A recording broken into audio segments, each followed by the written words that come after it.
జాడీ ready అయిందో ఇంకా పచ్చడి ఇందులోకి షిఫ్ట్ చేసేసుకుందాము. ఆల్రెడీ టేస్ట్ చేశాను, టేస్ట్ అయితే అదిరిపోయింది.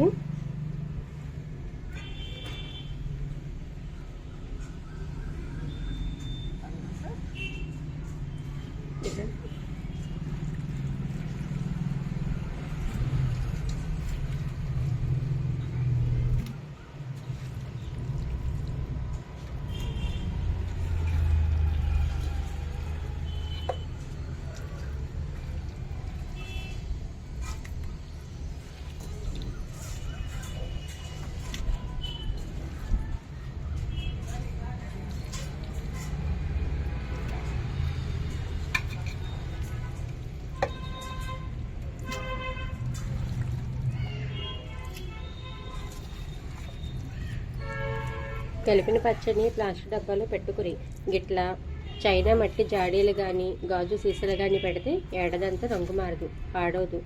గిట్లా పచ్చడి అంతా సర్దినాక పైన మూత పెట్టి ఒక తెల్లటి కాటన్ గుడ్డతోటి గట్టిగా కట్టేయాలి. దీన్ని 3 రోజుల దాకా అస్సలు కదుపుకొని ఇంట్లో ఎక్కడైనా పొడిగా ఉండే చోట పెట్టేసేయండి.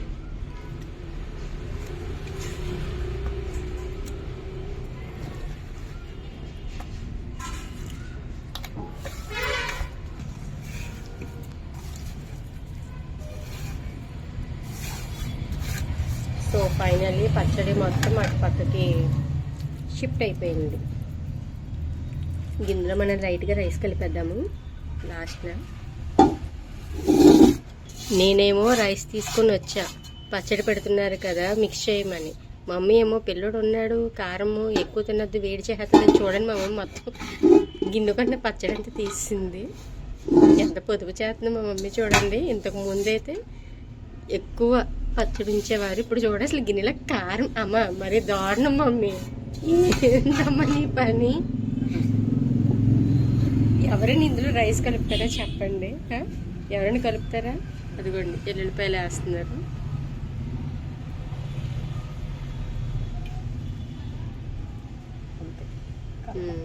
కలపమా?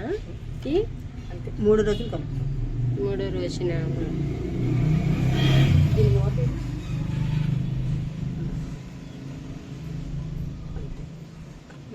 ఇదేనండి మా పచ్చడి వీడియో అయిపోయింది. మళ్ళీ ఒకసారి ఒక లుక్ వేద్దామే. టెంటడో. Bye bye.